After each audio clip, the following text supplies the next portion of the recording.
여사로 축복합니다. 하나님께서 당신을 사랑하십니다.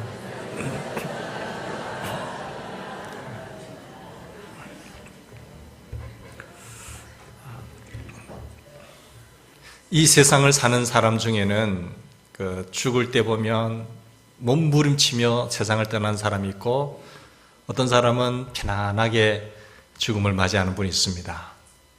이 세상 사는 사람이라고 한다면 인생에 있어서 죽음이라고 하는 것을 피할 사람은 아무도 없습니다. 그가 대통령이든 왕이었든지 간에 어떠한 높은 자리에 있다고 할지라도 죽음을 피할 수는 없습니다. 어느 정도의 시간 차이는 있지만 누구나 한 번은 반드시 이 세상을 떠나야 됩니다. 죽음이라고 하는 문을 통과해야 합니다. 언젠가 충청도 사람을 만나서 집사님에게 묻는데, 충청도 사람은 천당도 천천히 갈 것 같습니다 라고 물으니까, 목사님 그렇지 않습니다. 죽음에 가난한 충청도 사람이 제일 빨리 갑니다 라고 말하더라고요. 서울 사람들은 죽어서 사람 볼 때 말할 때 돌아가셨습니다 라고 빙빙 돕니다. 근데 경상도 사람들은 운명하셨습니다, 예. 운명하셨지 않습니까, 예. 이라 하거든요. 전라도 사람들은 뭐라 하겠습니까? 예. 가버리시오. 예.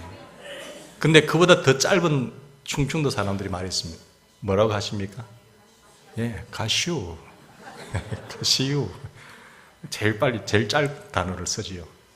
그러니까 보통 때는 좀 동작이 느린데, 말에서는 굉장히 단축된 말을, 경상도도 참 단축된 단어를 쓰지 않습니까?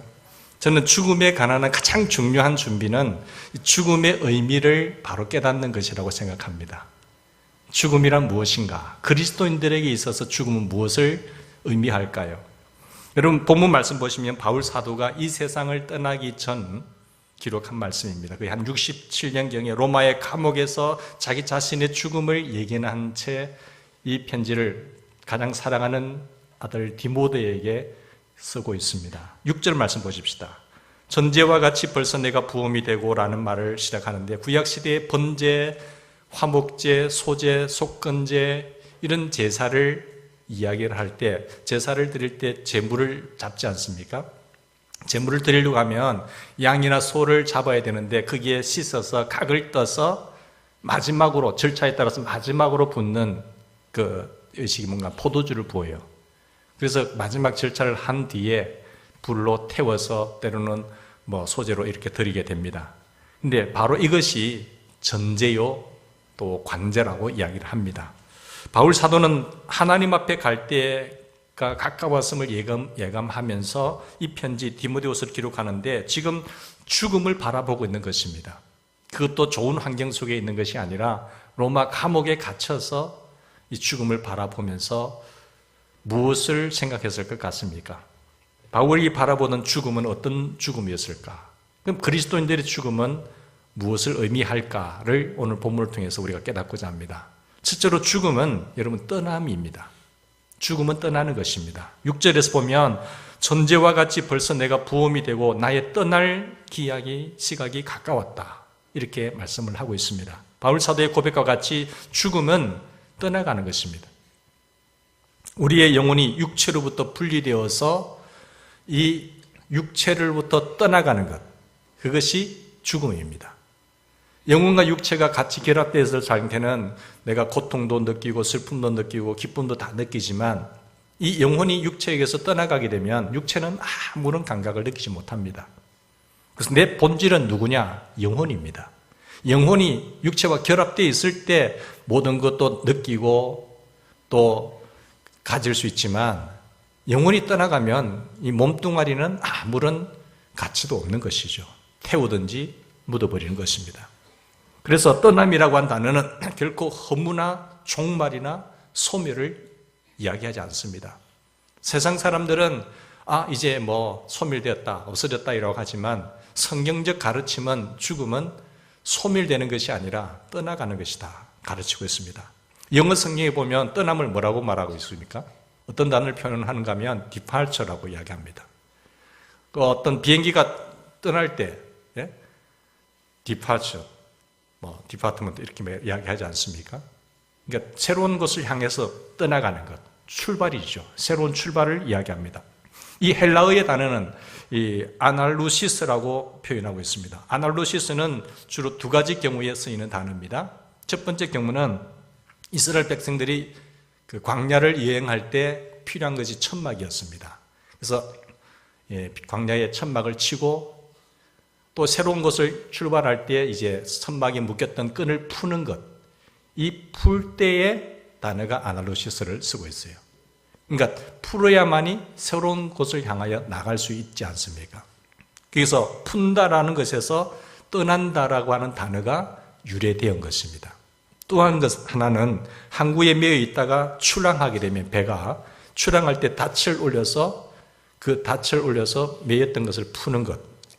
그래서 이 떠난다라는 단어를 쓰는데 어떤 경우는 떠난다는 단어가 종말이나 소멸의 뜻으로 사용되지 않았다는 것입니다. 그러므로 죽음은 새로운 여행을 위한 출발이다라고 표현하고 있습니다. 여호와의 증인이나 제7일 안식교의 이 이단 사상에서 말하는 것은 소멸을 이야기합니다. 죽음을 소멸로 설명합니다만 그러나 성경은 결코 소멸이 아닙니다. 더 나은 세계로 향함이죠. 그래서 그들은 보면 내가 소멸되기 때문에 아무렇게나 살아도 괜찮다는 것이에요. 결코 그렇지 않습니다. 우리의 영혼이 떠나면 천국을 향하든지 지옥을 향하든지 두 곳을 향하여 갈 수밖에 없어요. 근데 그곳에서 영혼은 다 느끼기 때문에 부자와 나사로의 비유에 보면은 그 고통을 못 느끼는 것이 아니라 다 느낍니다. 여러분, 육체는 못 느끼죠? 그러나 영혼은 다 느껴요. 고통도 느끼고 또 기쁨도 느끼는 것입니다. 그래서 부자가 지옥에 가서 굉장히 그 뜨거운 불못에서 고통스러운 것을 다 느끼고 있잖아요. 그래서 내 친척들이 있는데 그들만큼은 여기 오지 않게 해달라고. 나를 한번 보내주셔서 지옥에는 절대로 와서는 안 된다. 이곳만큼은 와서는 안 된다라고 그 사정을 하지만 나올 수가 없어요. 거기에 가서 이제 전도의 중요성을 깨닫고 또 거기 가서 기도의 중요성을 깨닫지 않습니까? 죽음은 결코 소멸이 아니라고 성경 가르칩니다. 새로운 출발이기 때문에 성도의 소망이 여기 있습니다. 둘째로 죽음은 만남입니다. 이 세상을 떠나지만 다시 만남이 죽음이죠. 우리가 죽음을 두려워하는 이유가 어디 있습니까? 그 과정 속에서 어떤 만나는 고통을 두려워하기 때문이고 또한 이 세상에 대한 집착, 미련 때문에 두려워합니다. 이것은 두고 가면 안 되는데 내가 이것을 두고 어떻게 세상을 떠나? 세상이 참 좋았는데 하면서 세상에 대한 미련을 가지면 가질수록 떠나는 것을 두려워해요. 또한 가장 두려운 것이 뭔가 하면 사랑하는 사람과의 헤어짐입니다. 이게 가장 두려워요. 가장 그 위기의 순간에 배가 가라앉는 순간에 문자들 보면 9.11 테러라든지 세월호 사건 때 보면은 가장 엄마 아빠 사랑했어요. 사랑해요. 사랑하는 사람들과의 절규, 그게 굉장히 두렵거든요. 어떻게 그들과 헤어질 수 있느냐는 것입니다. 죽음을 사랑하는 사람들과 이별하는 것을 의미하는데 죽음은 우리 영혼이 육체를 떠나가는 사건이자 사랑하는 사람들과의 헤어져야 하는 사건입니다. 그리스도인들의 그 죽음은 어떨까요? 슬픔이지만 결코 마지막은 아니라는 사실을 여러분 성경은 이야기하고 있습니다. 참 만남에 사랑하는 사람들, 정들었던 사람들과 헤어지는 순간은 슬픔이죠. 참 고통스럽습니다. 그러나 그것이 마지막은 아니라는 것이에요. 왜 그냐 하면은 우리에게는 다시 만나는 그 확신이 있기 때문입니다. 그것이 사도 바울의 확신이요, 우리 앞서간 믿음의 선배들의, 선진들의 확신이었기 때문입니다. 여러분 주변에 먼저 가신 분들 계시죠? 부모님도 계실 것이고 또 사랑하는 우리 믿음의 성도들도 있을 것이고 같이 지냈던 사랑하는 사람도 있었을 텐데 먼저 가셨어요. 그 헤어지는 순간 참 슬펐지요. 헤어짐의 순간에서 잘 가라 기쁘면서 이런 사람 별로 없을 것 같아요. 그 순간은 이별의 슬픔이 있지만 그러나 그 가운데서도 감출 수 없는 그 기쁨은 확신, 다시 만난다고 하는, 이것이 마지막이 아니라고 하는 것. 저 잠깐의 이별 속에서 외로움과 슬픔이 있지만 다시 만납니다. 자녀가 먼저 갔든지 부모님이 먼저 갔든지 다시 만나요. 근데 그 만남의 장소가 천국이 되기를 바랍니다. 예? 지옥 가면 절대 못 만나요.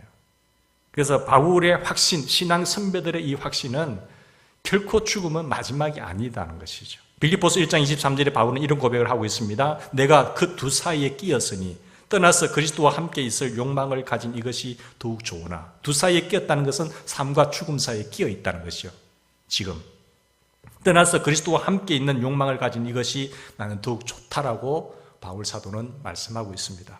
그렇습니다. 떠나는 것은 마지막이 아닙니다. 새로운 만남을 약속하고 있습니다.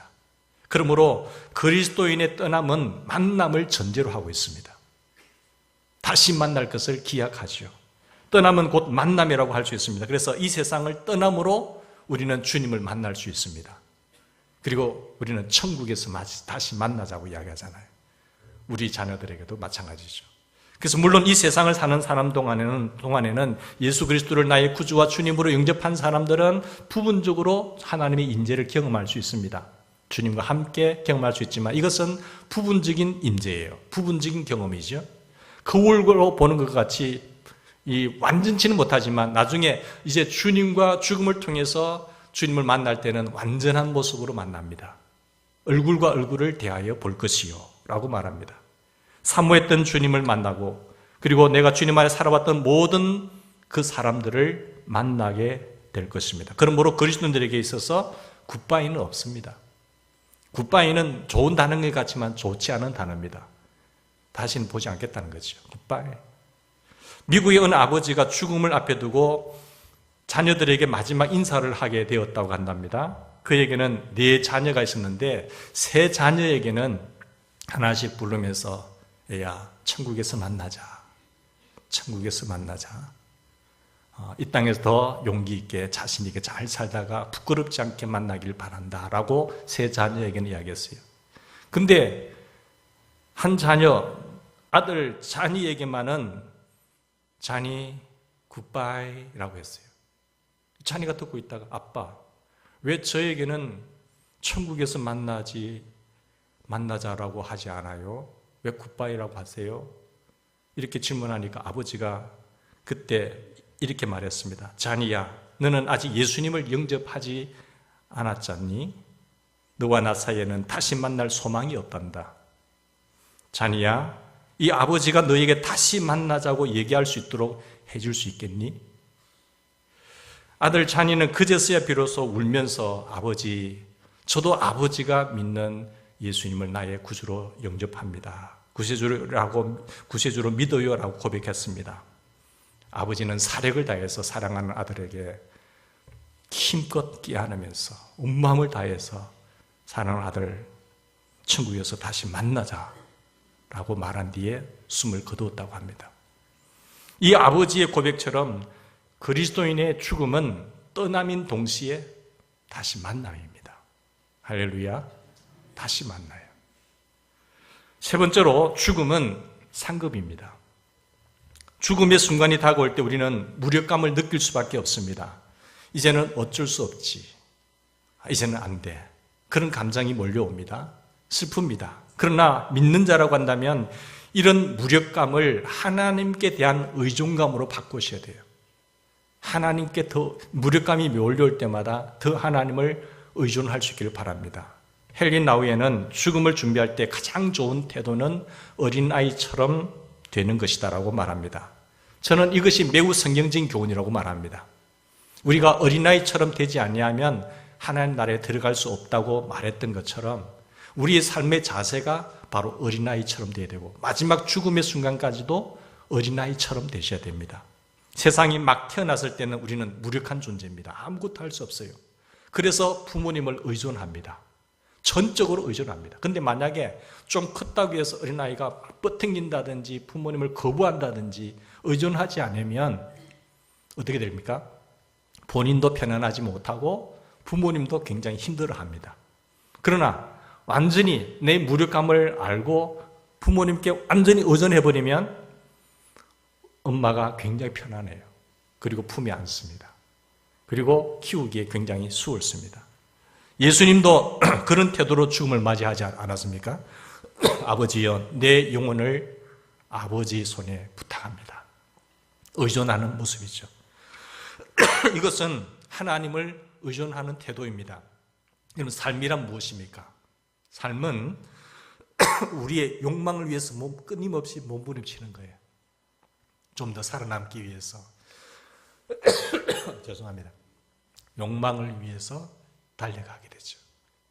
그런데 죽음은 이 몸부림을 포기하는 겁니다. 예수 그리스도를 나의 구주로 믿는 순간 내가 그리스도와 함께 십자가에 못 박혔나니 그는 이제는 내가 사는 것이 아니요 내 안에 그리스도가 사는 것이라. 나는 예수 안에 죽고 다시 하나님 품에 안은 것입니다. 고맙습니다. 믿음 안에서 사는 인생이 바로 이런 인생이에요. 사랑하는 여러분, 헨리 나우에는 이런 것을 이렇게 설명합니다. 어린아이들이 몸부림치면 부모는 아이를 편안하게 안아줄 수 없다. 자기의 존재를 그냥 내어놓을 때에 엄마 아빠가 편안하게 안아줄 수 있는 것처럼 우리도 하나님께 완전히 의존하는 인생이 어린아이처럼 그렇게 될 때에 행복한 인생을 살게 된다는 것입니다. 이 땅에 이미 천국이 이루어졌다고 한다면 이 땅에서 편안하게 사시다가 또 영원한 천국으로 입성하는 그런 축복이 우리에게 있기를 바랍니다. 가장 위대한 선물은 하나님을 경험하는 것인데 바울 사도는 본문에서 이렇게 말씀합니다. 마지막이라는 예감을 하고 있으면서 바울 사도는 아무것도 할 수 없었습니다. 죽음을 기다릴 수밖에 없었어요. 이 억울한 재판과 그런 아픔 앞에 있을 때에 자기가 할 수 있는 것은 아무도 없습니다. 그렇지만 그는 이 모든 것을 하나님께 맡깁니다. 그리고 하나님의 처분만 기다리고 있습니다. 그러나 이것을 인생을 포기한 바울 사도의 수동적인 태도가 아니지요. 바울 사도에게는 무엇이 있었는가 하면 그의 이 죽음이 희망이자 신뢰이자 기다림이었습니다. 또 다른 세계를 향한 기다림. 이거 8절 말씀 보십시오. 8절에 바울의 고백을 다시 한번 우리 같이 고백하겠습니다. 시작.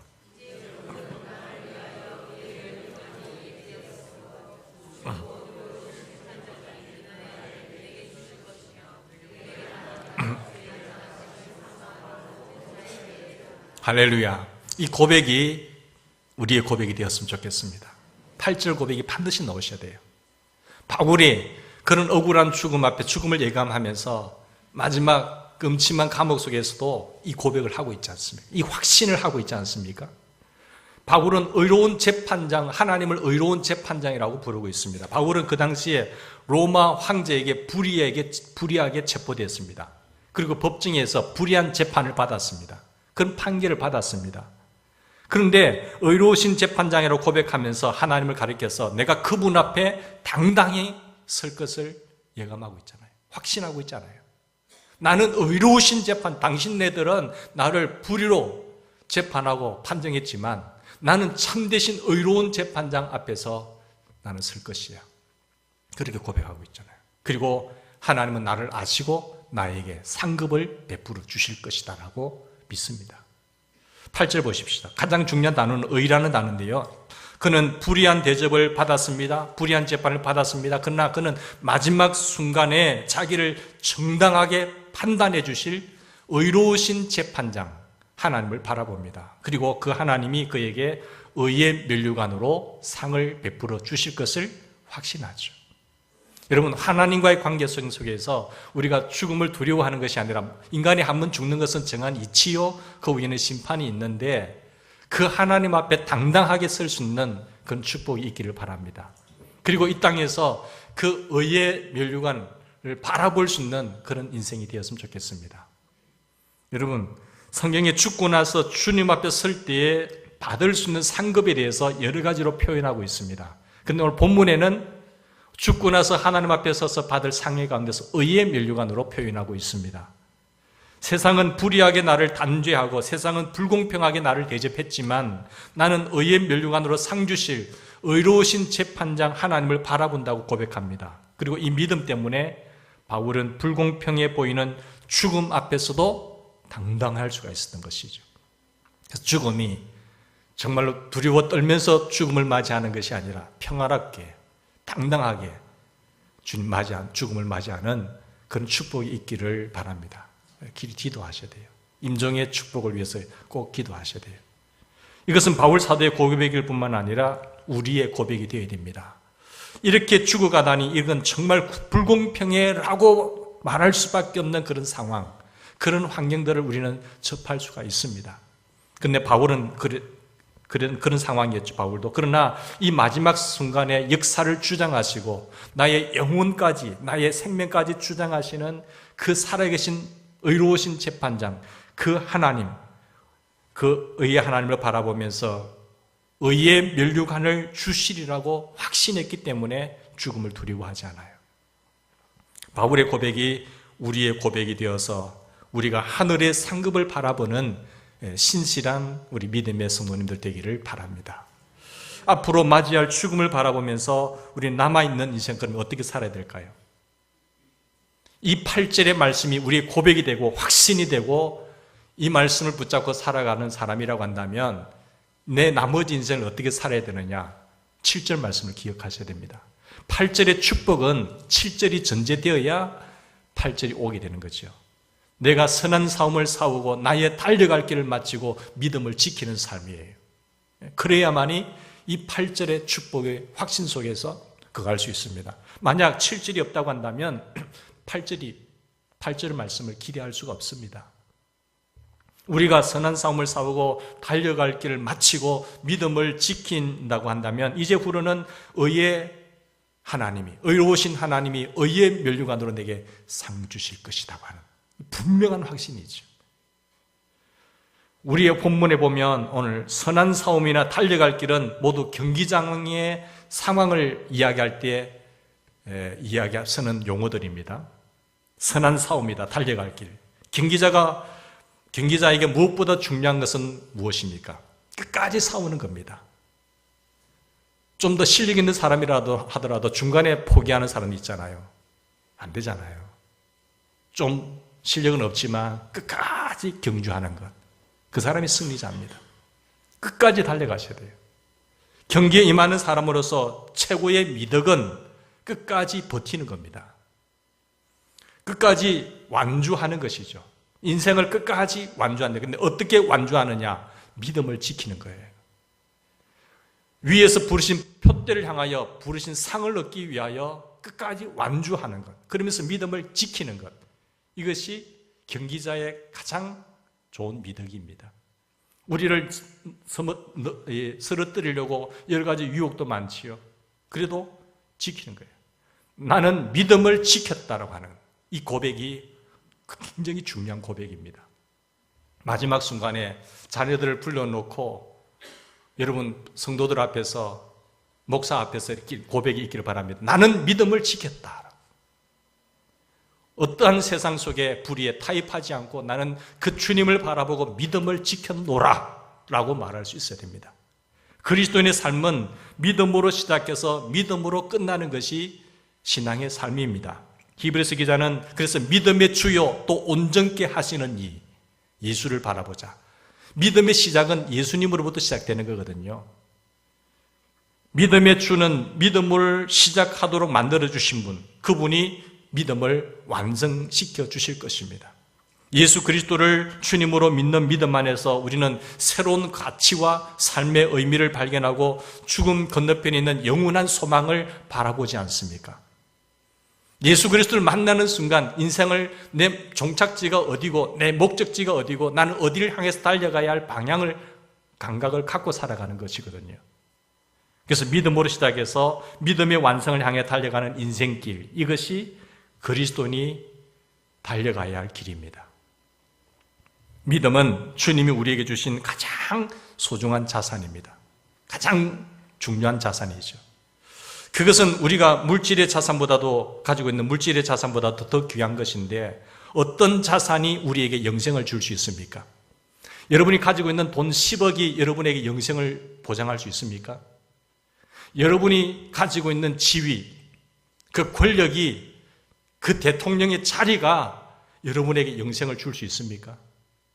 여러분이 가장 소중하다고 여기는 그 귀한 자산이 여러분에게 영생을 보장할 수 있느냐 말이에요. 그러나 영생을 주는 믿음은 어떠한 자산보다도 귀합니다. 어떻게 하면 이 인생길을 내가 완주하고 하나님 앞에 서서 상급을 여러분 기대할 수가 있습니까? 어떻게 살아갈 때 하나님 앞에서 상급을 기대하는 인생으로 살아갈 수가 있지요? 본문을 통해서 우리는 두 가지 방법을 찾을 수 있습니다. 첫째, 믿음을 지켜야 돼요. 믿음을 지켜야 상급을 기대하는 인생을 사는 것입니다. 불로소득을 바라면 안 되잖아요. 그래서 우리는 믿음을 끝까지 지킬 수 있는 하나님의 용사들이 되기를 바랍니다. 여러분들을 택했지만 우는 사자와 같이 삼킬자를 찾고 있는 이때에 마귀가 여러분의 믿음을 흔들어 놓을 때가 많습니다. 내게 또는 그런 게 보일 때가 많아요. 어이구, 내가 이런 곳에서, 내가 무슨 이런 곳에서 신앙생활을 해? 차라리 세상 속으로 가는 게 낫지. 보이지 않는 여러분의 약점을 통해서 침투에 들어오는 어둠의 세력들이 있어요. 그러나 끝까지 믿음을 지킬 수 있기를 바랍니다. 바울은 보면 믿음을 지켰다라고 말했습니다.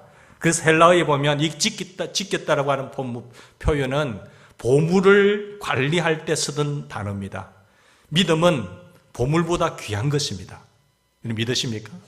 이 믿음은 여러분이 가장 사람들이 좋아하는 보물보다, 보석보다 더 귀한 것이에요. 그러므로 믿음을 잘 관리하셔야 됩니다. 보석은 잘 관리하지 않습니까? 보고 닦고 또 닦고 있나 없나 늘 마음이 거기 있는 것처럼 여러분 믿음을 그렇게 관리를 하셔야 됩니다. 인생을 살다 보면 종종 우리의 믿음을 흔들어 놓는 유혹을 만나게 됩니다. 바울 사도는 특별히 복음적이지 않는 다른 교훈이나 이단들을 경계해야 된다고 오늘 3절 말씀에 이야기하고요. 3절 보십시다. 3절에 보면 때가 이르면 사람이 바른 교훈을 받지 아니에요. 귀가 가리워서 자기 사욕을 쫓을 스승을 많이 둔다고 하고 있지 않습니까? 사람들이 마지막 때가 되면요 점점 이런 자기 사욕을 쫓을 스승을 많이 두고 찾아가요. 호기심 많은 인간은 특별히 신앙생활을 하면서도 무슨 신기한 소리가 없나 하면서 두리번거리죠.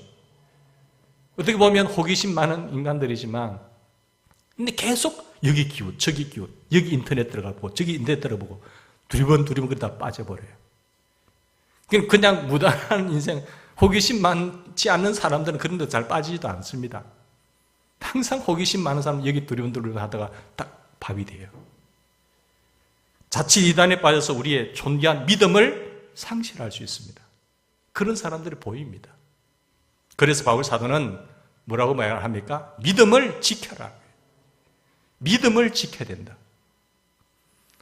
떠돌면서 좋은 말을 하고 다닐 수는 있어요. 그러나 본인이 사역하는 장소가 없으면 그 사람을 검증할 수 있는 것이 안 되는 것입니다.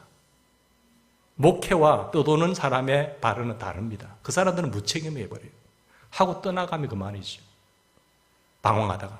미국에서 그렇게 유명한 스피치에 있어서 그렇게 탁월한 사람들이 왜 넘어집니까? 자기의 탁월한 사역지가 없어요. 그러면서 외치지만 그런 무책임한 삶 속에서 넘어지는 거예요. 그게 우리 조심하셔야 됩니다. 우리의 믿음을 흔들기 위해서 우리를 유혹하는 그 많은 세력들 앞에 깨어있는 우리가 되기를 바랍니다. 두 번째는 우리가 이 상급을 바라보려면 여러분 하나님 앞에서 상급을 기대하는 인생으로 살려면 믿음을 지켜야 되고 두 번째는 전도하셔야 돼요. 이 믿음을 지킨 사람과 전도한 사람만이 내가 마지막 죽음 앞에서 하나님을 바라보면서 상급을 기대할 수가 있습니다. 이 7절 말씀이 전제되지 아니하면 8절 말씀을 기대하지 마세요. 여러분, 우리는 믿음을 지키는 데서 끝나면 안 됩니다. 믿음으로 영생을 얻었습니다. 그리고 믿음으로 존귀한 인생을 발견했다고 한다면 이제는 믿음을 나누는 우리가 되기를 바랍니다. 믿음을 나누셔야 돼요. 믿음을 흘러가게 하셔야 돼요. 그것이 바로 전도입니다. 5절 말씀 보십시다. 5절 말씀 그러나 너는 모든 일에 신중하여 고난을 받으며 전도자의 일을 하며 라고 했습니다. 본문에서 바울 사도는 신앙생활을 어디에 비유했지요? 경주에 비유했습니다. 고린도전서 9장 24절에 보면 신앙생활을 경주로 표현합니다. 운동장에서 다름질하는 자들이 다 달아날지라도 오직 상 얻는 자는 하나인 줄 너희가 알지 못하느냐? 너희도 얻도록 이와 같이 다름질하라. 상 얻기 위하여 얻도록 다름질하려야 되는 거예요. 뭐 저 사람 저렇게 인생을 달리니까 괜찮네라고 보지 마시고 상 얻기를 위하여 힘껏 달려가는 우리 모두가 되기를 바랍니다. 다 같이 인생을 출발하더라도요, 다 차이가 납니다. 좀 게을러서 여기 기웃 저기 기웃하다가 쉬면서 가는 인생도 있고요, 온전히 주님께 향해서 가는 사람이 있습니다. 여호와의 눈은 온 땅을 두루 감찰하고 계세요. 지금도 하나님의 백성들에게도 마찬가지예요. 누가 전심으로 자기를 향하는 자를 찾고 있는 계세요. 그런 교인을 찾고 있단 말이에요. 하나님의 눈은 온 땅을 두루 감찰하사. 저는 저 삶의 모토입니다, 이 말씀이. 전심으로 자기를 향하는 자를 향하여 능력을 주세요, 하나님께서. 여기 기웃 저기 기웃 하면서 슬슬 오늘 피곤하니까 오늘 좀 쉬었다가 내일 좀 힘내고 좀 여건이 되면 하지 안 통합니다. 기도할 때나 인생을 살아갈 때에 주님을 믿을 때에 하나님의 눈에 드는 인생이 되기를 바랍니다. 그러면 우리 하나님께서 다 책임지신 거예요. 뭘 걱정하세요? 하나님이 역사하시는데. 여러분 어떻게 하면 상을 얻을 수 있습니까? 경주자들이. 앞절 말씀에 그 방법이 나와 있습니다. 고린도전서 9장 22절에 보면 아무쪼록 몇몇 사람들을 구원코자 함이니, 우리가 이 존귀한 믿음을 이웃에게 나누어 주어서 그들이 믿음으로 구원받을 때에 그들은 나의 면류관이 됩니다. 여러분이 전도한 사람, 내가 얻었던 이 복음을 전해서 그 사람이 복음으로 생명 살렸던 그 사람만이 나의 면류관입니다. 여러분 믿으십니까? 나는 예수 믿고 이 귀한 소식을 나만 간직해서 욕심장이처럼 다른 사람에게 전하지 못했어요. 나의 말씀 전함으로 인해서 구원의 통로가, 축복의 통로가 못 되었습니다. 그러면 여러분 상급 기대하지 마세요. 목사가 뭐 자기 욕심 체력이 살 것 같습니까? 아닙니다. 저는 여러분이 듣든지 아니 듣든지 외칠 뿐입니다. 그들이, 내가 전한 그 사람이 예수님을 영접했을 때 그들이 나의 면류관이에요.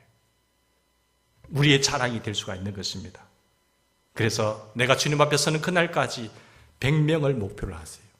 전해서 100명을 목표로 하더라도 넘을 수도 있고 작을 수도 있어요.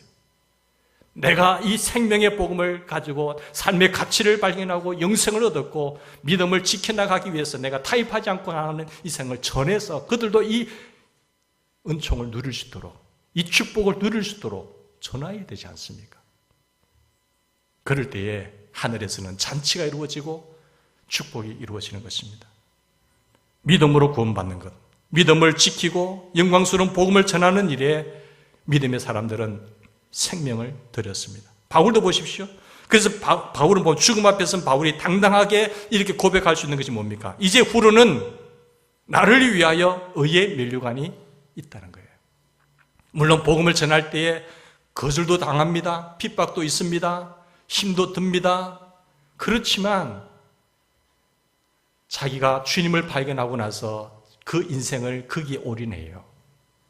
강도의 위협과 강의 위협과 산의 엄청난 어려움과 고통이 찾아왔지만 그들이 하나님의 뜻이고 나의 부르신 목적이고 사명이기 때문에 위에서 부르신 부름의 상을 얻게 하여 표대를 향하여 나는 달려가노라 하면서 인생을 마감합니다.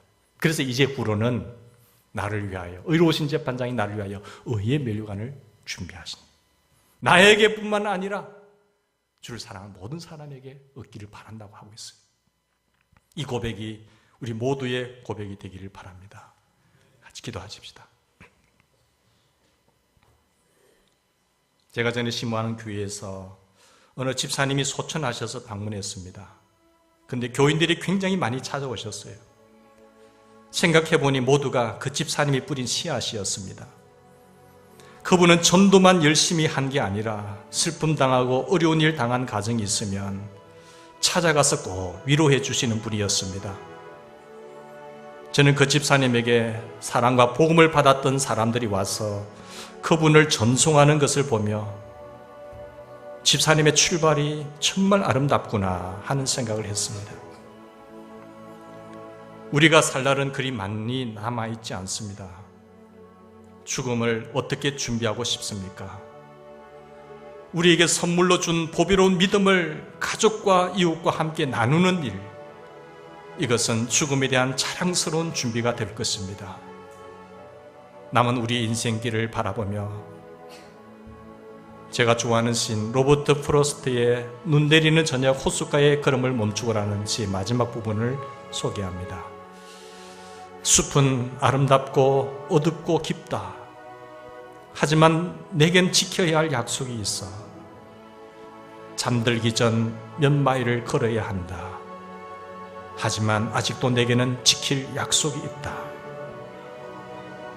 사랑하는 성도 여러분, 남아있는 그 걸음이 죽음을 준비하는 영광스럽고 당당한 걸음이 되기를 위해서 이 시간 오늘 말씀 붙잡고 간절히 한 1분간 기도했으면 좋겠습니다.